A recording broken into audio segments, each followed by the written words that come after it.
Chief engineer abandoned millionaire with a 982-meter loss until a poor 7-year-old girl said something that left him pale. Their lives will change forever. Before we unfold this emotional journey of loneliness and grief, let us know your location and subscribe for more powerful stories. The coffee cup shattered against the concrete as William Carter's hands trembled uncontrollably.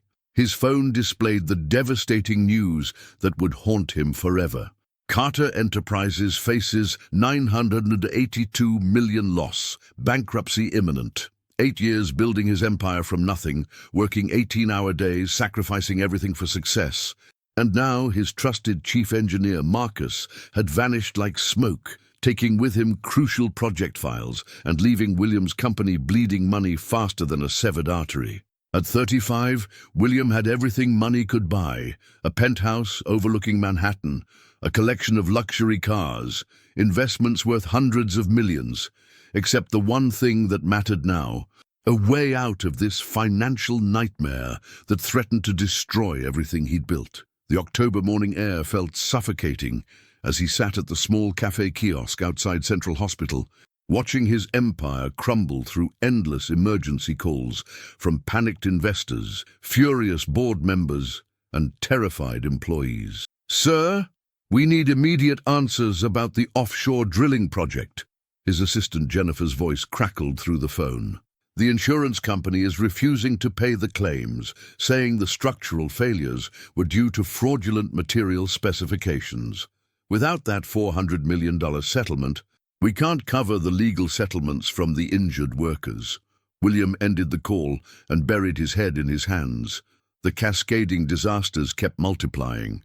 First, the engineering failures that killed 2 workers and injured dozens more. Then, the discovery that someone had approved substandard materials for critical structural components. Now, Marcus had disappeared with all the documentation that could prove the company's innocence, leaving William holding the bag for nearly $1 billion in damages. "Mister, are you okay?" A tiny voice interrupted his spiral of despair. William looked up through tear-blurred eyes to see a small girl, maybe 7 years old, with tangled auburn hair that caught the morning sunlight. She wore a faded pink jacket that was clearly too small and sneakers with holes in the toes, but her bright green eyes held an unusual intensity that seemed far too mature for her age. "I'm fine, sweetie. Where are your parents?" William wiped his eyes with his sleeve, trying to compose himself in front of the child. "Mommy's in the hospital upstairs. Room 412. I don't have a daddy." She climbed onto the chair across from him, uninvited, her small legs swinging freely. "But you look really sad. Sadder than me when the nurses won't let me see Mommy because visiting hours are over." William's heart clenched despite his own catastrophic problems. This child's situation touched something deep within him that he'd forgotten existed. "I'm sorry about your mom. What's wrong with her?" "The doctors say she has something called acute lymphoblastic leukemia. She's been getting chemotherapy for 3 months, but it makes her really sick. Sometimes she throws up all day and can't even talk to me." The little girl's voice remained steady, but William could see the fear and loneliness in her eyes. "That's terrible. I'm so sorry. What's your name, sweetheart?" "Emma Thompson. What's yours?" "William Carter." Emma's eyes suddenly widened with a recognition that sent ice-cold chills racing down William's spine. "Wait, you're William Carter, like Carter Enterprises, the company with the massive structural engineering deficit in the offshore drilling project that's facing potential bankruptcy due to cascading liability exposure from fraudulent material specifications." William's blood turned to ice water. This 7-year-old homeless child had just used financial and engineering terminology that most Harvard MBA graduates would struggle with. She'd accurately described his company's most complex and confidential crisis using language that shouldn't exist in a child's vocabulary. "What did you just say?" William stammered, staring at her in complete disbelief. Emma tilted her head, studying him with those unnervingly intelligent green eyes that seemed to look straight through his soul. "Your third-quarter reports are publicly available through the SEC database. The cost overruns started when your chief engineer, Marcus Hendricks, approved substandard steel alloys for the primary support structures. The cascading effect created a $982 million liability exposure when the structures failed and caused worker fatalities. William felt the world spinning around him as this impossible child continued speaking with the precision of a financial analyst. William stared at Emma in complete shock, his mind struggling to process what he'd just heard. A homeless 7-year-old living in hospital waiting rooms had just accurately diagnosed his company's most complex financial crisis with the expertise of a Wall Street analyst. That's impossible. You're just a child. How could you possibly know about SEC databases and engineering specifications and liability exposure? William leaned forward across the small table, studying her face intently for any sign that someone had coached her. Emma shrugged with the casual indifference that only children possess. I read stuff while waiting at the hospital. The financial newspapers, business magazines, annual reports. People leave them everywhere in the waiting rooms. Plus, the computers at the public library downtown have free internet access. So I go there sometimes when it's raining and I can't stay outside. But those are incredibly complex financial concepts. Most adults with business degrees don't understand derivative liability exposure and cascading cost overruns. How can a 7-year-old possibly comprehend? The derivative exposure from your engineering contracts created a domino effect throughout your entire corporate structure, Emma continued matter-of-factly, as if she were discussing her favorite cartoon. When Marcus Hendricks falsified the material quality certifications to pocket the difference between premium and standard-grade steel, it invalidated your comprehensive liability insurance coverage. Now you're personally liable for all structural failures, worker compensation claims, and potential criminal charges for negligent homicide. William's hands began shaking violently again.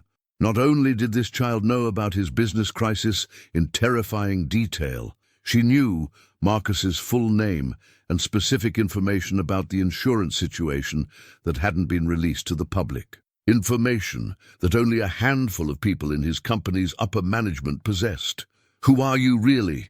William whispered, a cold dread settling deep in his stomach like a stone. Emma's adult-like composure suddenly cracked, revealing the vulnerable child underneath. "I'm just Emma Thompson. I live in different places since Mommy got really sick and we lost our apartment. Sometimes the children's emergency shelter on 42nd Street when they have space. Sometimes with Mrs. Rodriguez 3 blocks from here when she can afford to feed another mouth. Sometimes I just sleep in the hospital waiting room until security makes me leave. What about your father? Surely someone is taking proper care of you." Emma's small face hardened with a pain that no 7-year-old should ever have to carry. "My daddy left before I was born.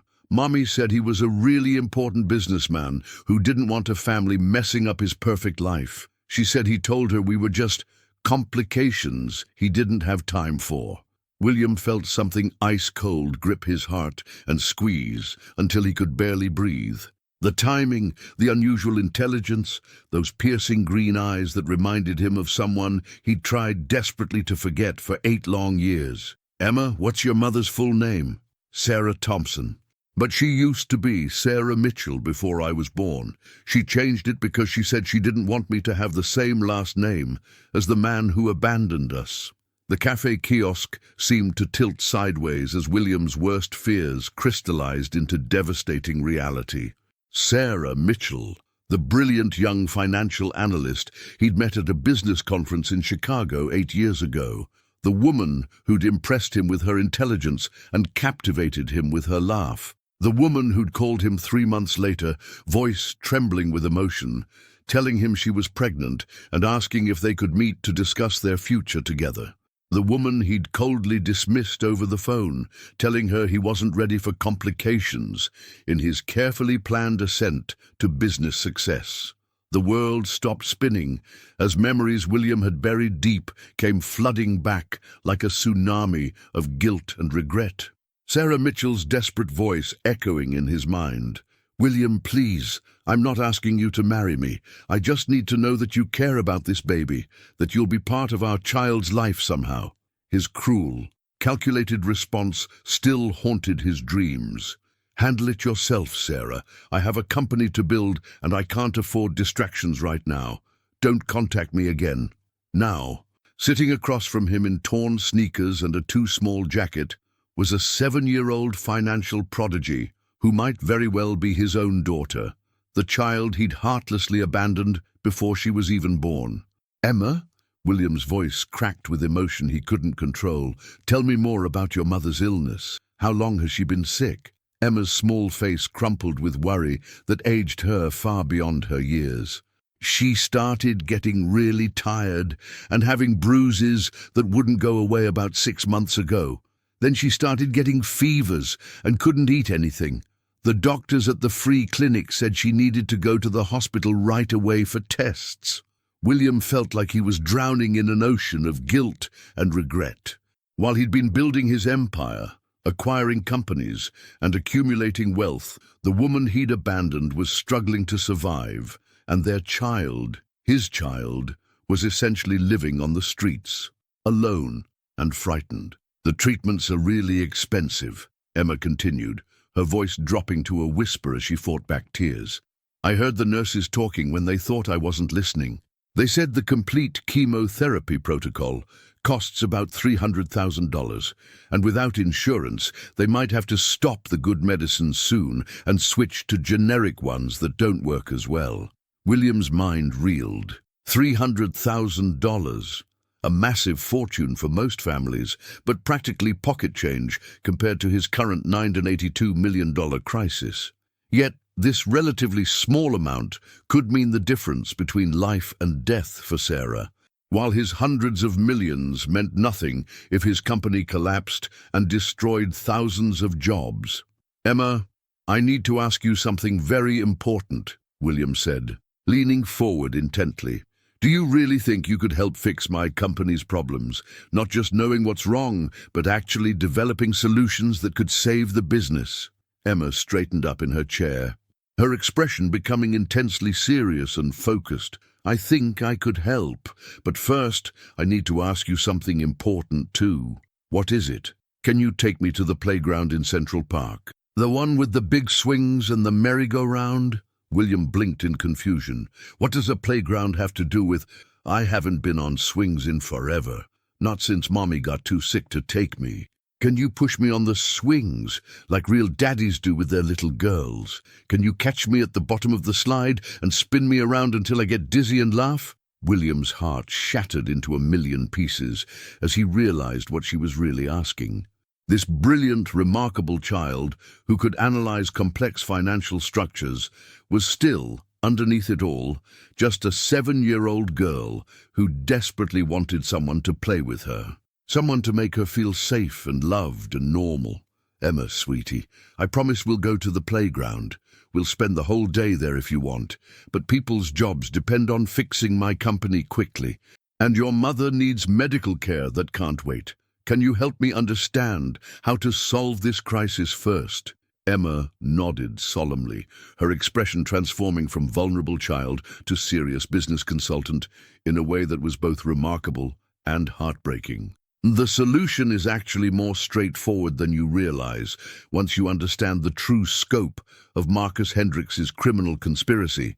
He didn't just steal files and disappear. He orchestrated a systematic fraud scheme that goes back almost 2 full years." William leaned forward intently, hanging on every word from this extraordinary child. "What kind of fraud? How extensive are we talking?" Marcus created an elaborate network of fake vendor companies and shell corporations to generate fraudulent invoices for materials and services that were never actually delivered to your construction sites. The money from these fake invoices went directly into offshore bank accounts he controlled, but your project still needed the real materials, so he systematically approved cheaper, substandard substitutes while your accounting department paid premium prices for materials you never received. William's jaw dropped. But how could he hide something that extensive? Our internal auditing systems should have caught discrepancies that large. He falsified the quality control certifications and material inspection reports to match the fake invoices. When the structural failures started happening and people got hurt, he knew investigators would eventually discover the substandard materials, so he destroyed as much evidence as possible and disappeared with the remaining documentation that could directly implicate him. Emma pulled a crumpled piece of notebook paper from her jacket pocket. But he made mistakes. I cross-referenced your publicly available procurement data with offshore banking regulatory filings and found patterns that prove the money trail. William examined the paper with growing amazement. Written in careful 7-year-old handwriting were dozens of account numbers, dates, and dollar amounts that corresponded exactly to transactions he recognized from confidential company financial reports. Emma, how did you access internal company documents to verify these numbers? I didn't need internal access. I just read everything that's publicly available through regulatory filings and connected the patterns. The SEC quarterly reports, the Department of Labor safety violation notices, the insurance claim documentation, the personnel changes filings. When you analyze them together systematically, the fraud pattern becomes obvious. William felt genuine hope stirring in his chest for the first time in weeks. If we can prove Marcus committed deliberate fraud and document the money trail to recover the stolen funds, the insurance company would be legally obligated to honor our liability claims. That could potentially save the entire company. Exactly, but you need to act extremely quickly. I saw in yesterday's Wall Street Journal that Hartwell Industries is preparing a hostile takeover bid. Based on the regulatory timeline requirements, they're probably planning to submit their formal acquisition offer within the next 72 hours. Oh, well, your stock price is at rock bottom. William's blood ran cold. Jonathan Hartwell had been his business rival for over a decade, always lurking like a vulture, waiting for opportunities to acquire Carter Enterprises for a fraction of its true value. How much time do we realistically have to gather evidence and present it to the authorities? If we move fast, maybe 48 hours before Hartwell makes his move and the board panics into accepting his lowball offer. Emma suddenly looked very small and exhausted, the weight of adult concerns clearly overwhelming her tiny frame. But William, before we do anything else, can you please help me see Mommy? I haven't been allowed to visit her in 4 days because they said I needed an adult guardian present, and I'm really scared she might die while I'm not there to hold her hand. William's heart completely shattered as he watched Emma's brave facade crumble, revealing the frightened little girl underneath who was carrying impossibly heavy burdens. This incredible child, quite possibly his own daughter, had been solving his billion-dollar crisis while worrying about her dying mother and sleeping in homeless shelters. Of course we'll see your mother right away. But Emma, I need to ask you something very important first. William knelt down beside her chair to meet her eyes at the same level. What do you remember about your father? Did your mother ever tell you specific things about him? His name, what he looked like, what kind of work he did? Emma bit her lower lip, looking uncertain and vulnerable for the first time since their conversation began. She said his name was William Carter, just like yours. She said he was really smart about business and numbers, but not very good at understanding people's feelings. She said he was scared of being a daddy because his own father was really mean to him when he was little and never showed him how families are supposed to love each other. William felt the earth shift beneath him as Sarah's intimate knowledge of his childhood trauma confirmed his worst fears. She had indeed known him well enough to understand the deep psychological scars left by his abusive father, scars that had made him terrified of failing as a parent himself. She told me something else too, Emma continued quietly, her green eyes so heartbreakingly similar to his own, searching his face for reactions. She said she hoped that someday he would realize that being scared doesn't make you a bad person, But running away from people who love you and need you does make you a bad person. Tears began streaming down William's face as the full magnitude of his cruelty 8 years ago hit him like a physical blow. Emma, what if that man realized he had made the most terrible mistake of his entire life? What if he wanted to make things right and be the father he should have been from the beginning? Emma studied his face intently, her remarkably intelligent eyes searching for honesty and sincerity. Do you think he could really love a little girl who's different from other kids? Who reads boring business newspapers instead of fairy tale books? Who would rather solve math problems than play with dolls? I think, William whispered, his voice breaking with emotion, any father would be incredibly proud and amazed to have such a brilliant, brave, extraordinary daughter. I think he would consider himself the luckiest man in the world. Emma's eyes widened as understanding began to dawn in her expression. Are you really my daddy? William took her small hands in his much larger ones. I think I am, Emma, and I think I've made the biggest, most unforgivable mistake of my entire life by not being here for you and your mother when you needed me most. Emma stared at him in silence for what felt like an eternity. Then, to William's surprise and overwhelming relief, she slipped off her chair and wrapped her thin arms around his neck in a tentative hug. If you help save Mommy, and if you promise to take me to the playground every single weekend, and if you promise to never ever leave us again, then maybe you can try being my daddy for real. William hugged her tightly, making the most sacred promise of his life. I swear to you, Emma, on everything I own and everything I am, I will save your mother, I will save our company, and I will spend every day for the rest of my life being the father you deserve. As they walked hand in hand toward the hospital elevator, William's mind raced with the overwhelming magnitude of what lay ahead. In less than 72 hours, he needed to expose Marcus's elaborate fraud scheme, recover nearly $1 billion in stolen funds, present evidence to insurance companies and federal investigators, fight off Jonathan Hartwell's hostile takeover attempt, secure immediate funding for Sarah's life-saving medical treatments, and somehow begin rebuilding a relationship with the remarkable daughter he'd abandoned. Emma, he said, as they approached the elevator bank, before we go upstairs to see your mother, I need you to understand something very important. She has every right to be furious with me. She might not want me in her room. She might tell me to leave and never come back. But no matter what happens between your mother and me, nothing will change how I feel about you. You're the most amazing person I've ever met, and I'm going to be your father, whether she forgives me or not.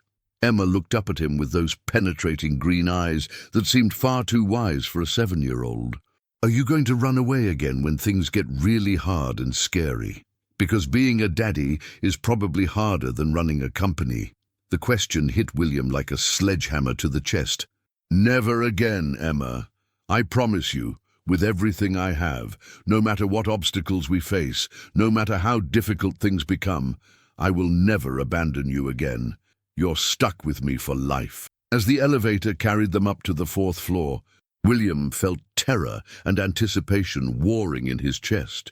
In moments, he would face Sarah Mitchell, the woman whose life he'd callously dismissed, whose love he'd thrown away, whose child he'd abandoned before birth. The pediatric oncology ward was quiet and sterile, filled with the sounds of beeping machines and hushed conversations. Emma led him down the hallway, with the confidence of someone who'd spent countless hours navigating these corridors. Outside room 412, William's heart broke as he saw Sarah through the window. She looked so frail, so different from the vibrant, laughing woman he remembered from 8 years ago. Her once thick brown hair had been reduced to wispy remnants by chemotherapy, and her face was gaunt and pale. Emma pressed her small hands against the glass, tears streaming down her cheeks. She's been sleeping a lot lately, Emma whispered. The nurses said the new chemotherapy drugs make her really tired, but they're stronger and might work better than the old ones. A nurse approached them with a professional but kind expression. I'm sorry, but Visiting hours are restricted in oncology. Only immediate family members are allowed during treatment periods. I'm Emma's father, William said firmly, placing his protective hand on his daughter's shoulder. The nurse looked skeptical, checking her clipboard. We don't have any father listed on Emma Thompson's emergency contact information or medical authorization forms. That's because I'm a coward who made a terrible mistake 8 years ago and abandoned my family when they needed me most, William said quietly, but with absolute conviction. But I'm here now, and I'm never leaving them again. Emma looked up at him with something that might have been hope beginning to bloom in her extraordinary eyes. As they entered Sarah's room, William saw her eyes flutter open at the sound of footsteps. When she focused on his face, her expression cycled rapidly through shock, disbelief, pain, anger, and finally a weary kind of resignation that spoke of years of disappointment. "Hello, Sarah," William said softly, his voice thick with emotion. "I know I have no right to be here after what I did to you and Emma, but I want to make things right. I want to save your life and be the father Emma deserves." Sarah's voice was weak but steady, carrying 8 years of accumulated hurt. 8 years too late, William Carter. "I know I'm 8 years too late, Sarah," William said, his voice breaking with raw emotion as he approached her bedside slowly, respectfully, like a man walking through a minefield of his own making. "But I'm here now, and I want to do everything in my power to save your life and be the father Emma deserves." Sarah's tired eyes filled with tears of anger, a pain and betrayal that had festered for 8 long years. "Do you have any idea what these 8 years have been like, William? Do you know what it's like to explain to your 3-year-old daughter why her daddy doesn't want her? To work 3 jobs just to afford a tiny 1-bedroom apartment? To watch her read business magazines in the waiting room because she's trying to understand the world that her father chose over her?" The words hit William like physical blows, each one deserved and devastating. He could see Sarah's strength despite her physical frailty, the fierce maternal protectiveness that had kept her fighting through poverty, illness, and abandonment. Emma climbed onto the chair beside the bed, taking her mother's frail hand in both of her small ones. "Mommy, he's going to help us. He knows how to fix his company. And he promised to take me to the playground and push me on the swings, like real daddies do." Sarah's expression softened as she looked at her daughter, but her face hardened again when she turned back to William. "Promises are easy, Emma. Your father made promises to me once too. He promised he would call me back, promised we would talk about the baby, promised he cared about us." William felt the weight of his past failures crushing down on him like a collapsing building, but he refused to give up or run away this time. "Sarah, I can't undo the pain I caused you. I can't give back the 8 years Emma grew up without a father. I can't erase the nights you cried yourself to sleep, wondering how you'd pay rent or buy groceries. But I can save your life right now, today. Emma showed me evidence that could recover nearly $1 billion and save my company. With that money, I can pay for the best cancer treatment in the world. Money won't fix everything." "William," Sarah whispered, but her voice carried a note of desperate hope that she was trying to suppress.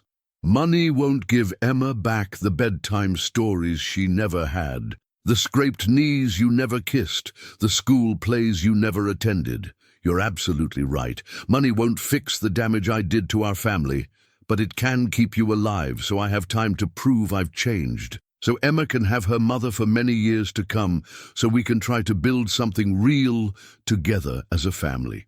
Dr. Jennifer Rodriguez entered the room, checking Sarah's chart with the efficient movements of someone who delivered both hope and heartbreak countless times. "Mrs. Thompson, how are you feeling today? Your white blood cell count from this morning's test was concerning." "Doctor, this is William Carter, Emma's father," Sarah said quietly, the words feeling strange in her mouth after 8 years of silence. "William, this is Dr. Rodriguez. She's been taking incredible care of me, even when we couldn't always pay for everything." "Doctor." Rodriguez looked surprised, but maintained her professional demeanor, though William caught a hint of protective suspicion in her eyes. "Mr. Carter, I'm glad you're finally here. Your wife's condition is quite serious. The acute lymphoblastic leukemia has been resistant to our standard treatment protocols, but there are experimental immunotherapy programs available that show remarkably promising results. What would it take to get Sarah into the best program available, regardless of cost? William asked immediately, his voice carrying absolute determination. The most advanced treatment is at Memorial Sloan Kettering Cancer Center in Manhattan. It's a combination of targeted therapy, immunotherapy, and personalized medicine that's showing remarkable success rates for patients with Sarah's specific genetic markers. However, it's extremely expensive, approximately $450,000 for the complete protocol, plus ongoing monitoring and support care. William didn't hesitate for even a second. Whatever it costs, whatever she needs, whatever gives her the best chance of survival, make it happen immediately. I'll have the money transferred to the hospital today. Sarah stared at him in complete shock, her eyes wide with disbelief.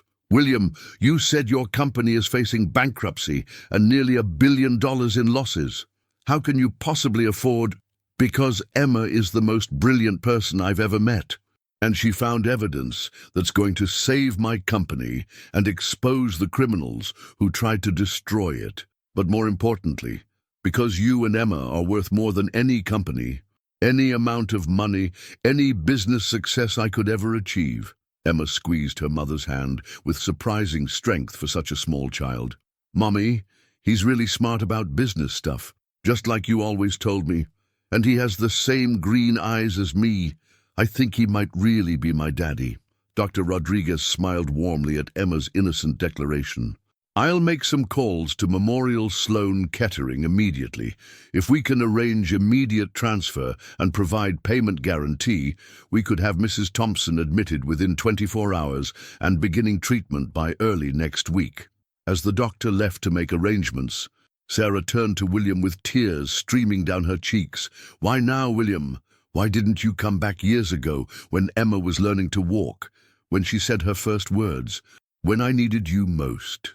William sat down carefully on the edge of Sarah's hospital bed, his heart breaking as he saw the pain and vulnerability in her eyes, pain that he had caused through his cowardice and selfishness 8 years ago.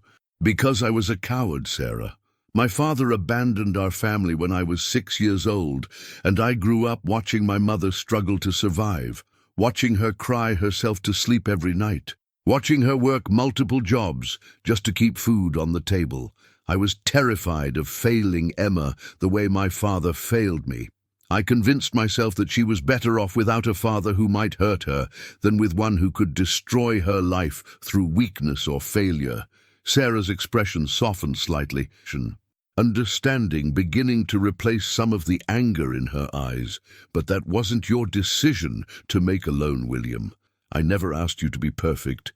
I just asked you to try, to be present, to care about us.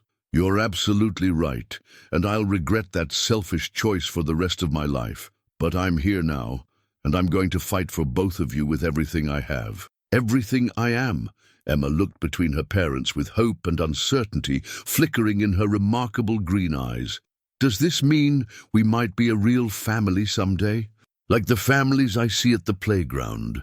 Before either parent could answer, William's phone rang with an urgent, panicked tone that made his blood run cold. Jennifer, his assistant, was calling with barely controlled terror in her voice. William, where are you? You need to get to the office immediately. Jonathan Hartwell just called an emergency press conference downtown. He's announcing his hostile takeover bid right now, today, not tomorrow like we expected. He's offering only 40 cents on the dollar for Carter Enterprises stock, and he's telling reporters that the company is essentially worthless due to criminal mismanagement. Our stock price has already dropped 30% in the last hour.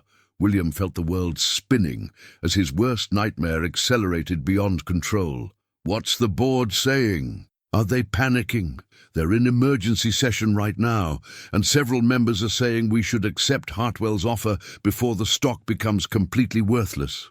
David Chen is arguing that 40 cents is better than losing everything if we go into bankruptcy.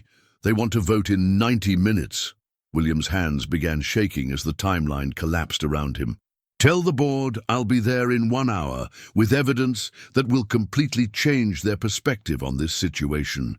Tell them not to make any irreversible decisions until I arrive with proof of what really happened to our company. He hung up and turned to Emma and Sarah with desperate determination burning in his eyes. Emma, I need your help right now, more than I've ever needed anything. We need to present your evidence to my board of directors and potentially the FBI Financial Crimes Unit simultaneously. Are you ready to save our company and expose the real criminals?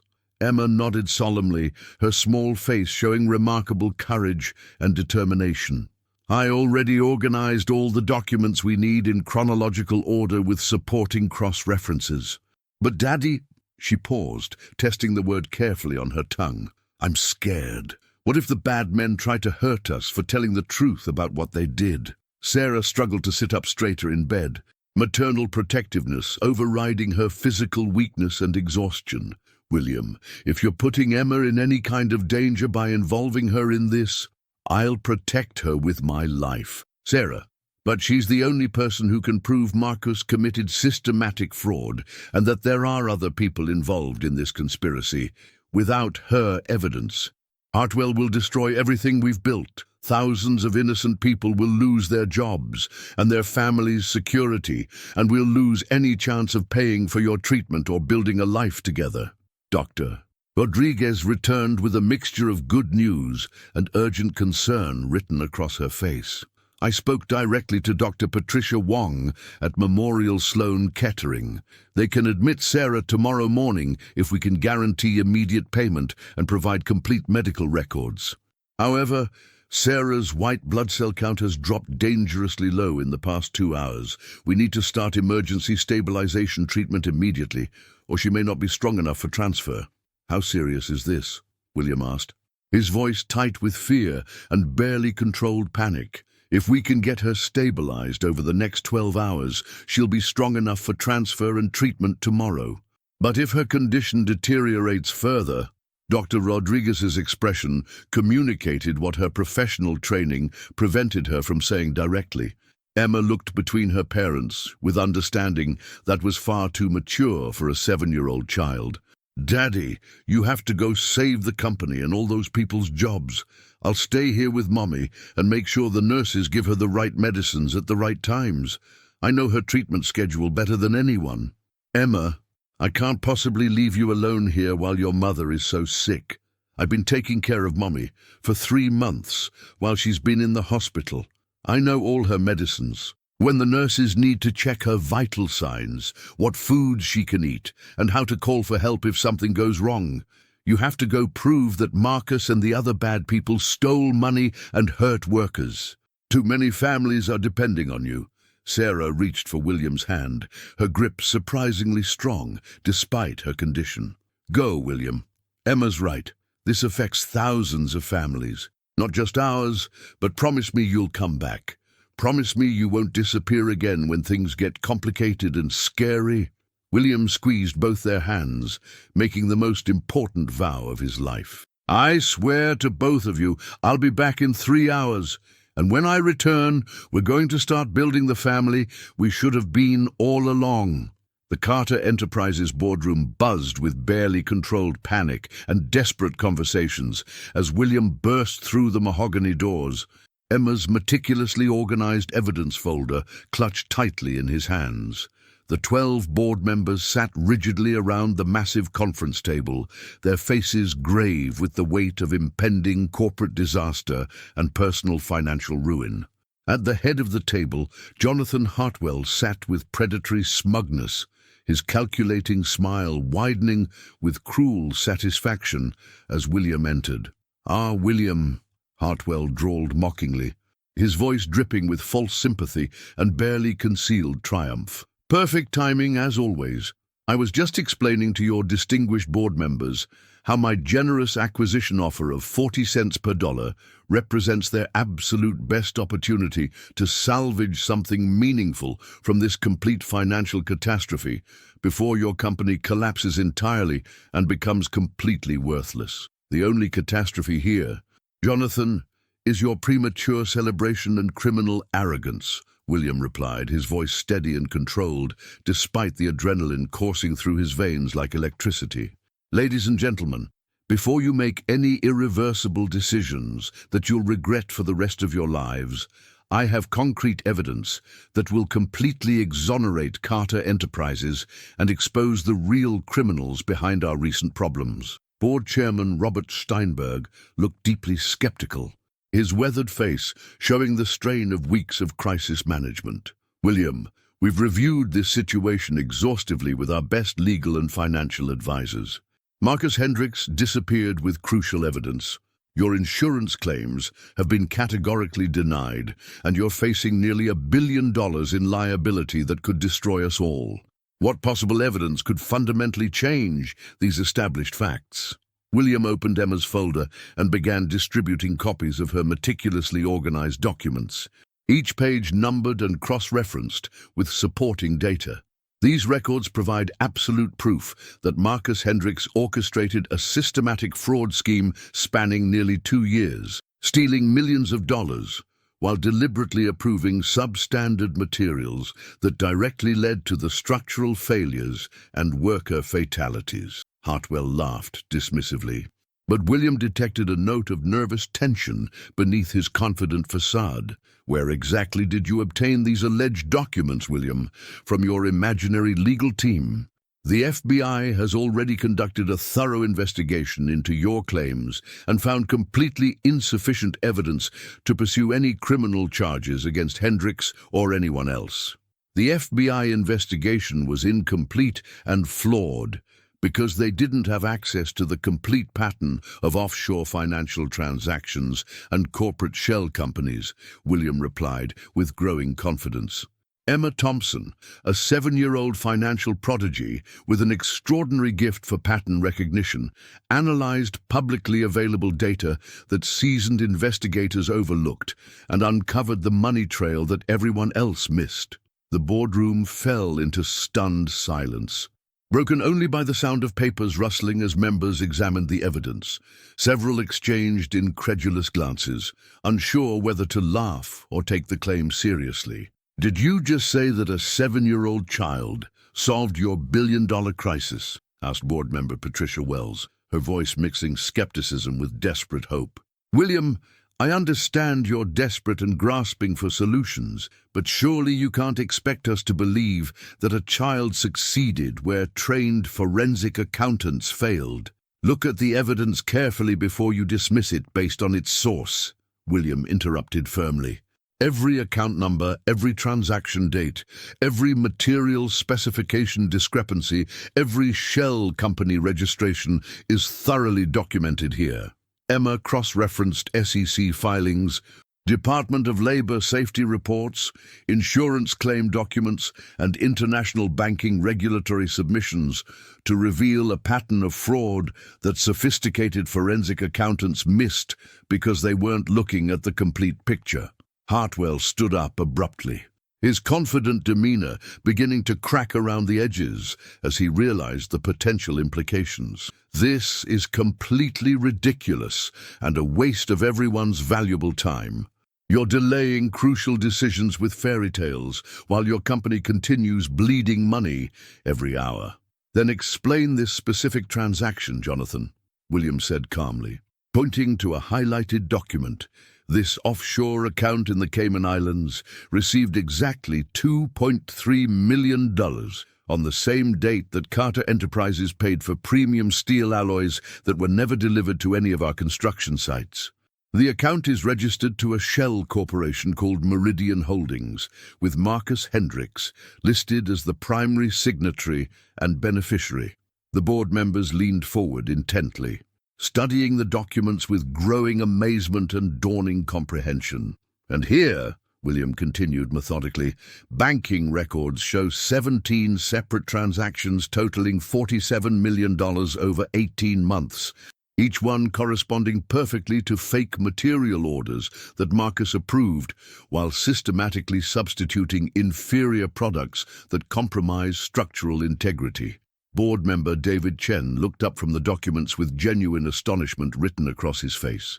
William, if this documentation is accurate and verifiable, it proves deliberate, premeditated fraud rather than negligent oversight. The insurance company would be legally obligated to honor our liability claims, and we could pursue criminal charges and asset recovery. Exactly right, David. And with the insurance settlement plus recovered stolen assets, we can cover all liability claims, fully compensate injured workers and their families, and emerge from this crisis financially stronger than before. Hartwell's face was turning red with a mixture of anger, panic, and barely controlled desperation. Even if these wild allegations have any basis in truth, you still can't prove that Hendricks acted completely alone. For all we know, you were complicit in the entire fraud scheme, and now you're desperately trying to shift blame to save yourself. That's an extremely serious accusation, Jonathan, William replied with calm confidence. But the evidence speaks clearly for itself. Every single fraudulent transaction was authorized exclusively by Marcus using his administrative access, and all stolen money went directly to accounts he personally controlled. Moreover, the precise timing of his disappearance coincides perfectly with our discovery of the material defects, suggesting advanced knowledge of impending exposure. At that exact moment, FBI agent Sarah Martinez suddenly entered the boardroom with authoritative presence, flanked by two stone-faced federal agents and carrying a briefcase full of official documents. The room fell into complete, electrified silence as every person present realized that this corporate crisis had just escalated into a federal criminal investigation. Excuse the dramatic interruption, ladies and gentlemen, but we received an anonymous tip this morning containing new evidence in the Carter Enterprises investigation that significantly changes the scope of our inquiry, Agent Martinez announced, her professional demeanor commanding immediate attention and respect from everyone present. William felt his heart pounding with anticipation and anxiety as he realized Emma must have somehow contacted federal authorities directly. Agent Martinez, I believe you'll find everything you need to understand this situation right here in these documents. He handed her complete copies of Emma's comprehensive documentation. Agent Martinez studied the papers with growing amazement, her trained eyes immediately recognizing the sophisticated level of financial analysis that most adults couldn't comprehend, let alone execute. Mr. Carter, where exactly did you obtain this extraordinarily detailed information? This level of forensic financial analysis and cross-referential pattern recognition is more sophisticated than most of our trained investigators could produce. From my 7-year-old daughter, Agent Martinez, she apparently has a remarkable gift for identifying financial patterns and connections that trained adults consistently miss or overlook. Agent Martinez raised a skeptical eyebrow, but continued studying the evidence with professional focus and growing respect. Mr. Carter, regardless of the unconventional source, this documentation appears to establish probable cause for completely reopening our investigation into Marcus Hendricks and potentially expanding it to include additional conspirators. However, I need to inform everyone present that we've discovered additional information that significantly complicates this entire situation. William felt ice water flowing through his veins as he sensed another devastating revelation approaching. What kind of additional information, Agent Martinez? Over the past 6 months, we've been monitoring electronic communications and financial transactions between Marcus Hendricks and several other individuals, including someone currently present in this room, Agent Martinez announced gravely, her eyes systematically scanning the boardroom as every member began looking at their colleagues with newfound suspicion and growing paranoia.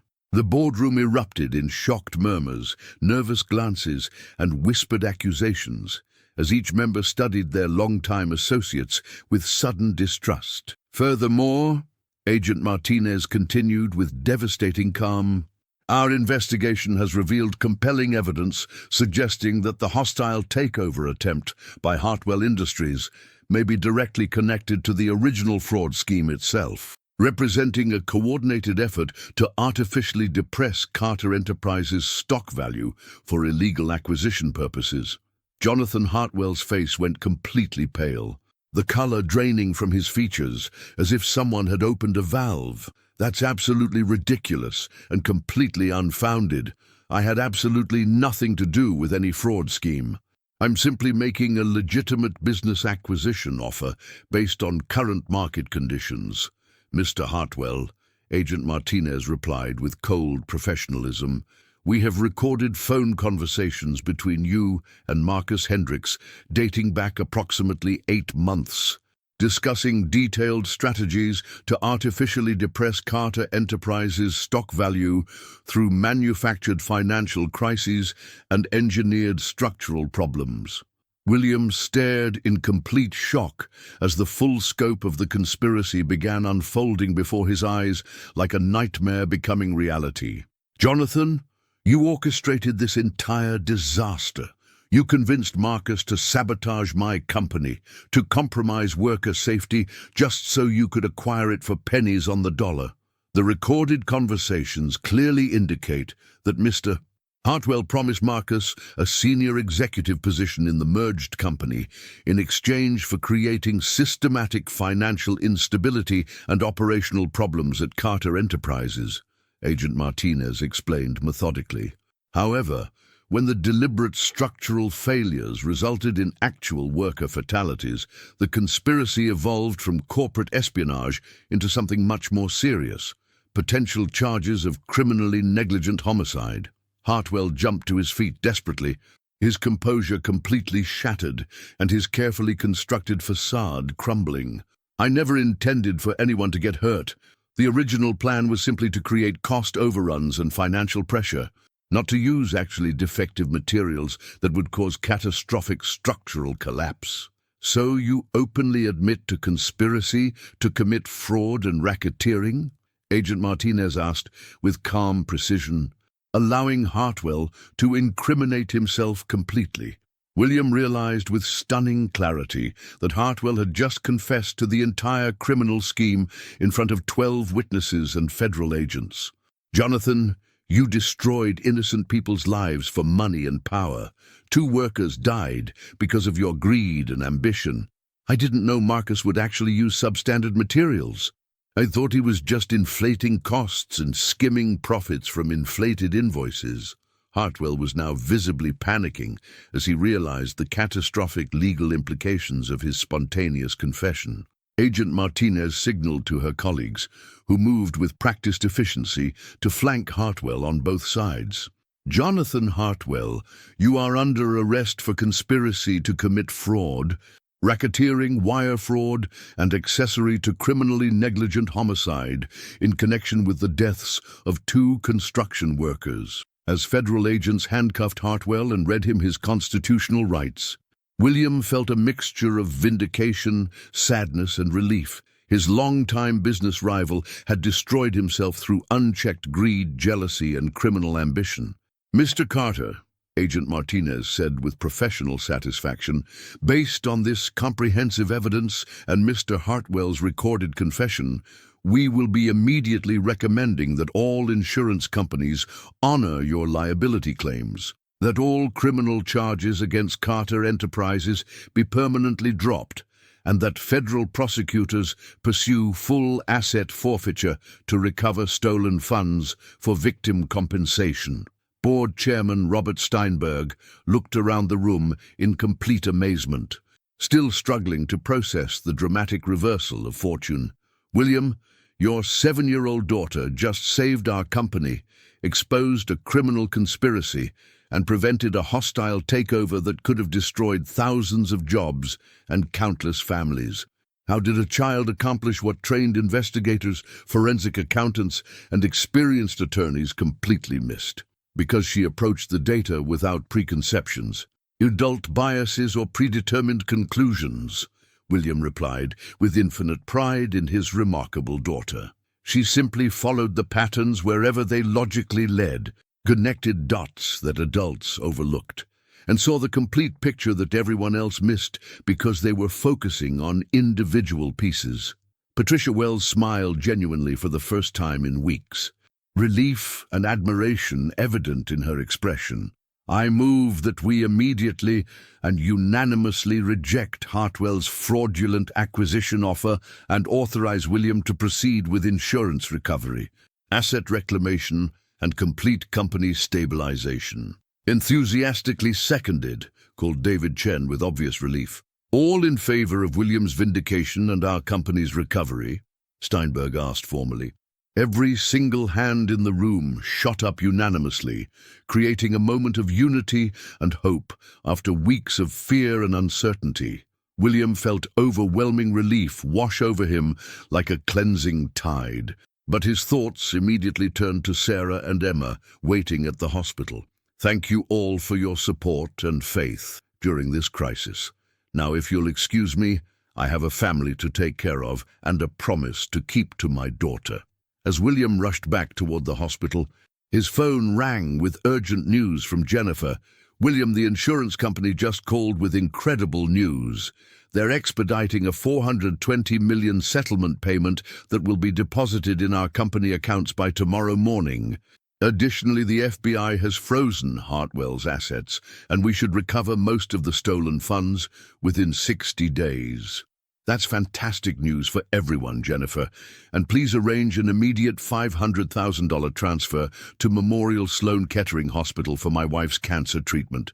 Make sure they have absolute payment guarantee before Sarah's transfer tomorrow morning. For the first time in 8 years, William had instinctively called Sarah his wife. The word felt completely natural and right, like coming home after a long, painful journey. Of course, William. And congratulations on saving the company and exposing those criminals. Emma is truly extraordinary. She's the most remarkable person I've ever known, Jennifer. She saved more than just our company. She saved our entire family and gave us a chance to build something beautiful together. When William arrived at the hospital, he found Emma curled up protectively in the chair beside her mother's bed, both of them sleeping peacefully, despite the chaos and uncertainty of the day. The sight of his daughter standing guard over Sarah filled his heart with love so intense it was almost physically overwhelming. Dr. Rodriguez was quietly checking Sarah's vital signs when she noticed William's arrival, her face showing cautious optimism. "Mr. Carter, I have genuinely excellent news," she whispered carefully, not wanting to wake the sleeping family. Sarah's white blood cell count has stabilized beautifully. Her response to emergency treatment has exceeded our expectations, and she's definitely strong enough for transfer to Memorial Sloan Kettering tomorrow morning. The advanced treatment there should give her an outstanding chance for complete recovery. William felt tears of relief, gratitude, and overwhelming joy streaming down his face. And her long-term prognosis with the new treatment protocol? What are we realistically looking at? With the cutting-edge immunotherapy protocol at Sloan Kettering, patients with Sarah's specific genetic markers and leukemia subtype have a 91% 5-year survival rate. It's genuinely cause for celebration and tremendous hope. Emma stirred at the sound of their whispered conversation and opened her eyes, immediately focusing on William with that remarkable intelligence and love that never ceased to amaze him. "Daddy, did you save the company? Did you catch all the bad men who were stealing money and hurting people?" "We caught them. Sweetheart, Jonathan Hartwell and Marcus are both going to federal prison for what they did to our company and those workers. The FBI said your detective work was the smartest analysis they've ever seen, and you're officially a hero who saved thousands of jobs." Emma beamed with justified pride, then became serious again with mature concern. "What about Mommy's treatment? Can we afford the really good medicines that will make her completely better now?" "Yes, Emma. I've already arranged payment for the best cancer treatment in the world. Your mother is going to get the absolute finest medical care available, and she's going to recover completely, so we can be a real family together. 1 year later, Central Park buzzed with the joyful sounds of children playing, families picnicking, and the gentle warmth of a perfect Saturday afternoon in late spring. William pushed Emma high on her favorite swing set, both of them laughing with pure happiness as she demanded to go higher than the clouds and all the way to the moon. Sarah sat on their usual bench nearby, her thick, beautiful hair fully grown back after completing her successful treatment at Memorial Sloan Kettering, holding their 3-month-old son Michael in her arms. "Daddy, look, I can see our apartment building from up here," Emma called out excitedly, pointing toward their spacious new home overlooking the park, a place where they could be together as a complete family every single day, creating memories and building the life they should have had from the beginning. "That's our family's home, sweetheart," William replied, emphasizing the words family and home with deep satisfaction. "Our forever home, where we'll always be together." Sarah approached them with a radiant smile that reflected perfect health, complete happiness, and the deep contentment of a woman who had survived the impossible and emerged stronger. Her latest medical tests had shown absolutely no trace of cancer, and her doctors were completely confident about her long-term prognosis and full recovery. "Emma, show Daddy your new business plan for the summer lemonade stand expansion," Sarah said, with loving pride in their extraordinary daughter. Emma jumped gracefully off the swing and pulled out a professionally organized folder from her princess backpack, a perfect blend of childhood wonder and analytical brilliance. Even at 8 years old, she continued to amaze everyone with her remarkable abilities, though now she channeled them into age-appropriate projects alongside typical childhood activities like playground games, birthday parties, and bedtime stories. "I calculated that if we establish locations near 3 different playground entrances on weekends and holidays, we can maximize foot traffic while maintaining optimal overhead costs and supply chain efficiency," Emma explained with serious business precision. "The profit margins on fresh lemonade are excellent, and we can reinvest earnings into expansion, charitable donations, and a college savings fund."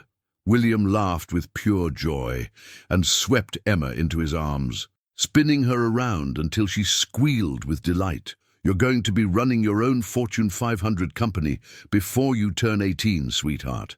But remember, the most important business lesson I ever learned is that success means absolutely nothing if you don't have people you love to share it with." "Is that why you were so sad and lonely before you found us at the hospital?"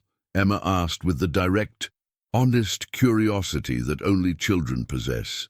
"Exactly right, Emma. I had all the money in the world, the biggest company, the fanciest apartment, but I was actually the poorest, loneliest man alive because I didn't have my family with me where they belonged." Sarah joined their embrace, and little Michael gurgled happily as the 4 of them stood together in perfect contentment and love. Carter Enterprises had not only recovered completely, but was now more successful than ever, with William implementing revolutionary ethical standards, worker safety protocols, and profit-sharing programs that became industry models worldwide.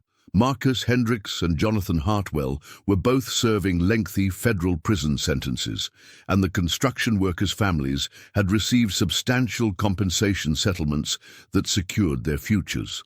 "William," Sarah said softly, her eyes sparkling with mischief and barely contained excitement, "I have something wonderful to tell you and Emma." William and Emma looked at her with curiosity and slight concern, wondering what surprise she might have in store.